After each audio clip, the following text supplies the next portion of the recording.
Bonjour, bonjour. Alors me voilà en direct pour mon live du mardi 13 h. Je vais voir si je suis bien en direct. Oups, voilà. Alors, je ne sais pas si vous êtes déjà connectés. Voilà, qui est là en ligne. Si vous avez personne qui sont en ligne, merci de me faire un petit pouce, me dire que vous êtes là. Et puis si vous m'écoutez, comme beaucoup d'entre vous d'ailleurs, ah ben voilà, je vois qu'il y a quelqu'un qui s'est connecté. Bonjour, est-ce que vous me voyez bien, vous m'entendez bien? Donc je suis là pour, et par contre je vois sur mon ordinateur, ça ne... Tiens, qu'est-ce qui se passe? Je vois que pourtant j'ai l'impression que je suis bien en direct. On va voir si c'est bien ça. Oui, voilà, super. Alors, bonjour et donc bienvenue voilà, ceux qui m'écoutent en direct et puis à tous ceux qui m'écoutent en replay. Soyez gentils de me mettre un petit hashtag replay pour me dire ben voilà, que vous m'avez entendu. Et puis surtout, comme je le disais, n'hésitez pas à me faire part de vos questions, commentaires. Pour moi, c'est toujours évidemment un plaisir de pouvoir y répondre. Alors, c'est vrai qu'aujourd'hui, j'avais envie de parler de liberté, d'oser être libre et aussi de faire un petit peu fi de tous les stéréotypes, malheureusement, auxquels, voilà, toutes les injonctions auxquelles on doit répondre. Et c'est vrai que, bon, on a beaucoup parlé évidemment avec la journée du 8 mars. On a pas mal parlé d'égalité homme-femme, etc. Et c'est vrai que dans les faits, je veux dire que bon, voilà, nous avons les mêmes droits que les hommes, nous en tant que femmes. Mais en fait, pour moi, et c'est un petit peu ce que j'expliquais dans mon article, que vous pouvez d'ailleurs découvrir sur le blog, sur mon blog, mais c'est que en fait quelque part, ben non, en fait aujourd'hui l'égalité entre les hommes et les femmes n'est toujours pas atteinte. Je parle évidemment de nos pays, on ne parle pas voilà, d'autres parties du monde où malheureusement il y a encore énormément à faire. Euh, et que quelque part, si on a pu je veux dire, atteindre une certaine égalité de droits hein, entre les hommes et les femmes, aujourd'hui, en fait, on n'a pas encore, j'ai envie de dire, une égalité dans les libertés. Et on n'a pas encore, j'ai envie de dire, le même pouvoir de pouvoir exercer certaines libertés. Et je vais m'expliquer par un exemple très concret parce que ça m'a vraiment frappé. En fait, j'avais publié il y a déjà un petit temps un post où j'expliquais à quel point c'était compliqué, en fait, quelque part, de pouvoir concilier carrière et enfant. Parce que c'est vrai, de nouveau, je ne veux pas tomber dans les généralités, mais encore aujourd'hui, quelque part, les femmes, je veux dire, sont éduquées à quelqu'un être dans le don d'elles-mêmes, c'est-à-dire à s'oublier au profit quelque part des personnes qui nous entourent, hein, que ce soit nos familles, nos parents, etc. On est un peu programmé pour être dans le don de nous-mêmes, alors que les hommes, je veux dire de manière culturelle, ont été programmés pour aller à l'extérieur, pour quelque part aller chercher l'argent, d'aller gagner l'argent du foyer, et donc sont programmés pour aller à l'extérieur. Et c'est vrai que notre société, encore aujourd'hui, on a beau, et je veux dire, heureusement tout ça évolue, mais on est encore fort dans des stéréotypes, dans des rôles genrés, même si évidemment on se bat tous les jours pour que ça puisse changer. Et que donc c'était compliqué parce que encore aujourd'hui, beaucoup de femmes, eh bien, quelque part, désinvestissent leur carrière, quelque part, pour pouvoir réussir leur famille. Et c'était vraiment intéressant de voir un petit peu les réactions que ça a suscité. C'était des réactions assez vives. Et c'est là que je voulais parler, en fait, qu'aujourd'hui, moi j'ai envie, enfin, pour moi, une société idéale, c'est une société où on est libre de choisir. Et on est libre, en fait, de choisir si, ben oui, en effet, on a envie, à un moment, de mettre sa carrière entre parenthèses pour s'occuper de ses enfants. Ou au contraire, on a envie d'avoir des enfants, mais par contre, on va mettre d'autres solutions en place, mais on a envie de continuer à développer sa carrière. Mais qu'on ne doive plus choisir en fonction, finalement, de stéréotypes, c'est-à-dire en fonction de ce qu'on pense que la société attend de nous. Et c'est vrai que je vois, c'est ça qui est hyper compliqué aujourd'hui pour les couples et pour les femmes, c'est-à-dire qu'il y a encore une série de représentations dans lesquelles on tombe. Et donc, ce débat qui avait lieu suite à ce poste, c'est que quelqu'un, voilà, une femme avait réagi dans mes mots, mais moi, je me suis occupée de mes enfants, c'était important, et j'ai sacrifié ma carrière pour ça, et je ne le regrette pas, et d'ailleurs, mes filles vont faire la même chose, etc.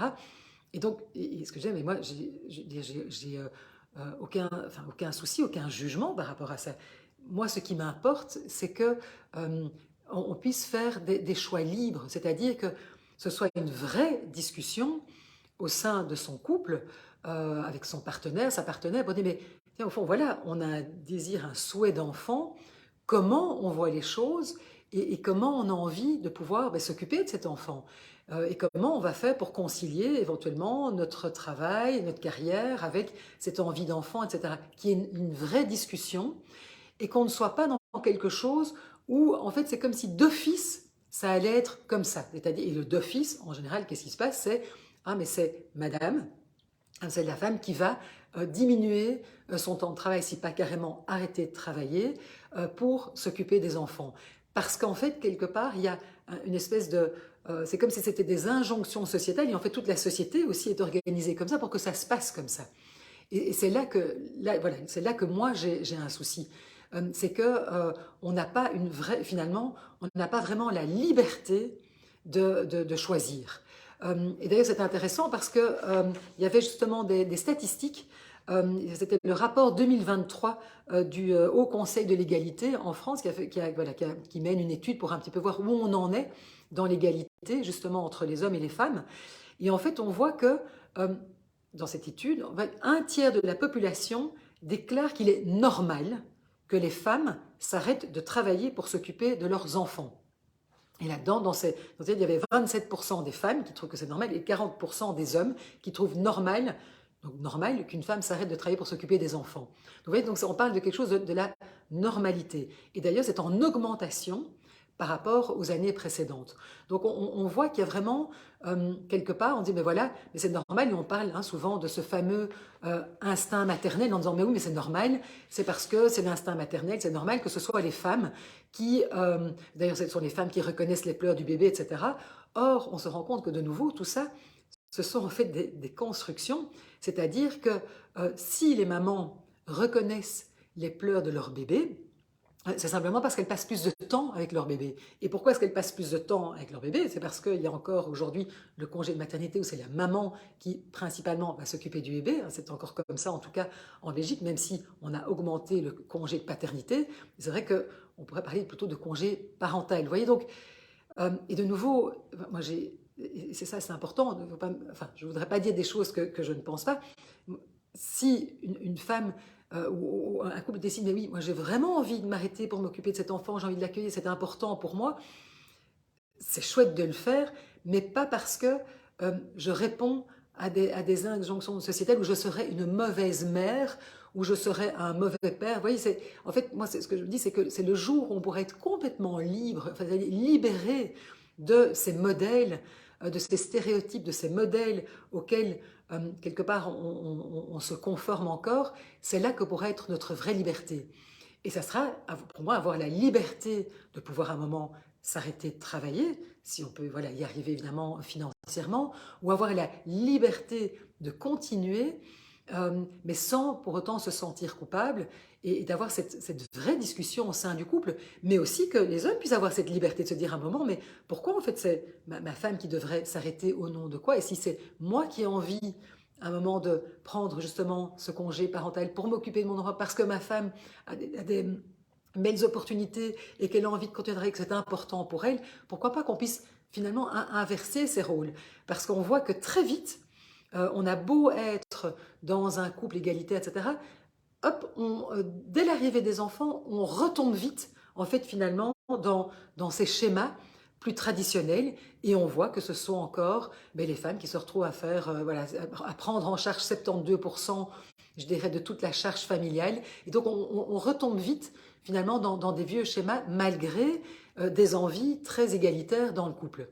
Et donc, c'était un petit peu là-dessus que je voulais mettre l'attention, c'est de te dire, mais au fond, est-ce qu'on peut se poser les bonnes questions et à un moment, parce que c'est vrai qu'on est très vite, et moi je le vois dans tous les couples que j'accompagne, les femmes, les hommes que je reçois en consultation, on se rend compte que très vite, de nouveau, on s'inscrit, en fait finalement, sur des rails, quelque part, sans avoir un vrai temps de réflexion. Coucou Christina, et donc sans avoir un vrai temps de réflexion, et ça, c'est important à un moment de pouvoir en parler. Et souvent, ce qui se passe, c'est que on ne parle pas de ça au moment où on se met en couple, au moment où on décide d'avoir des enfants. Et c'est une discussion qui vient en fait finalement après, souvent quand c'est déjà trop tard, quand il y a plein de frustrations. Et donc moi je trouve que ce qui est intéressant, moi c'est ce que j'ai vraiment envie voilà, de challenger et de challenger les couples, que ce soit des nouveaux couples, que ce soit voilà, des jeunes couples, des couples recomposés, des couples plus âgés, c'est dernièrement, mais au fond, ces choses dans lesquelles on s'inscrit parce que ben, ça a toujours été comme ça et on pense que c'est comme ça. Est-ce qu'on peut vraiment aller s'interroger et se dire, mais au fond, mais moi, qu'est-ce qui est important pour moi? Qu'est-ce que j'ai envie de vivre? Comment j'ai envie de pouvoir me réaliser en tant que femme, en tant qu'homme, en tant que père, en tant que mère, dans mon couple? Et qu'est-ce que je suis prêt à faire, à ne pas faire, à prendre en charge? Et donc, comment on peut organiser tout ça? Y avoir une vraie discussion.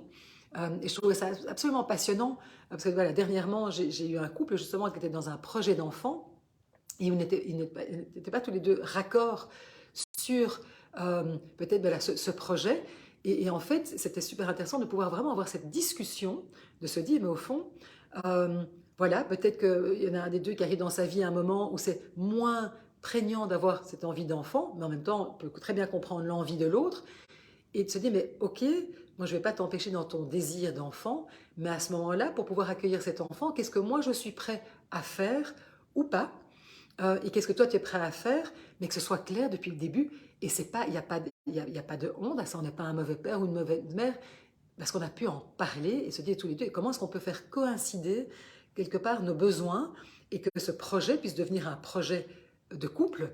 Et on n'a pas l'impression qu'il y en a un qui s'oublie quelque part ben, au profit de l'autre. Mais au contraire, de pouvoir se dire, mais tiens, au fond, qu'est-ce qui est important pour moi, qu'est-ce qui est important pour toi, et comment on va pouvoir concilier ça, qu'est-ce qui est acceptable ou pas, et comment on peut mettre ce projet en route.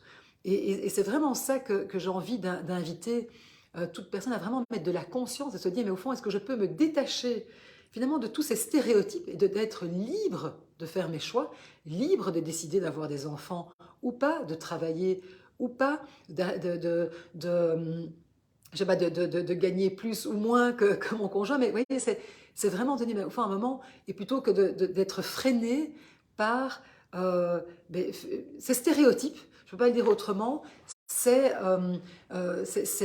injonctions qu'on a engrammées bien malgré nous, et donc se dire, mais au fond, est-ce que je peux me dégager de ça et avoir cette vraie conversation, et aussi de pouvoir en mesurer toutes les conséquences. Et c'est pour ça que je reviens un petit peu à mon live de la semaine passée, mais de se dire, ok, on va mettre un certain nombre de choses en place, mais qui vont avoir des conséquences. Et justement, comment est-ce qu'on peut les évaluer et de voir comment les choix que l'on pose ne se fassent pas au détriment de l'un ou de l'autre. Et comment on peut garder un équilibre dans le couple. Et de nouveau, ce qui est la bonne nouvelle, ce qui est génial, à partir du moment où on en est conscient, on peut mettre plein de choses en place qui peuvent justement garder cet équilibre et faire en sorte qu'il n'y en a pas un des deux qui puisse se sentir à un moment lésé. Parce qu'en fait, ce qui se passe la plupart du temps, moi, dans les couples que je reçois ou les personnes que je reçois en individuel, mais qu'est-ce que je vois?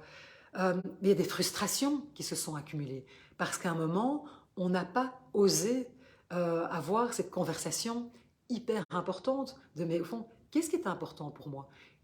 Comment je vois les choses? Qu'est-ce qui est difficile? Où j'en suis dans ma vie aujourd'hui et ce que j'ai envie de vivre, ce que je suis prêt ou prête à faire ou ne pas faire? Parce que pourquoi? Parce qu'on a peur de perdre l'autre. On se dit que oui, mais si j'ai un moment je parle de ce qui est important pour moi, de ce qui m'anime, mais oh, mon Dieu, est-ce que l'autre va accepter? Est-ce que l'autre va encore m'aimer? Et donc c'est parfois très compliqué d'avoir cette discussion franche avec l'autre.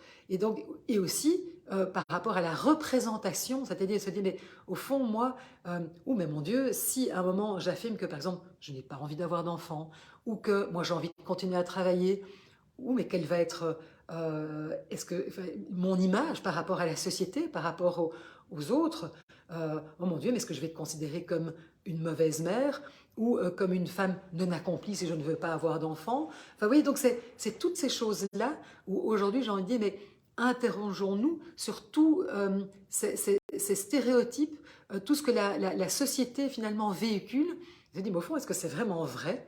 Est-ce qu'on peut remettre tout ça en cause, vraiment l'interroger, se l'interroger pour soi, dans son couple, si on est en couple, ou en tout cas y réfléchir, vous savez, mais quand je serai en couple, comment j'ai envie de pouvoir justement vivre cette relation pour avoir ces discussions et pouvoir vraiment se dire, mais au fond, est-ce que ça c'est vraiment mon vrai besoin? Est-ce que c'est vraiment c'est ça qui m'anime?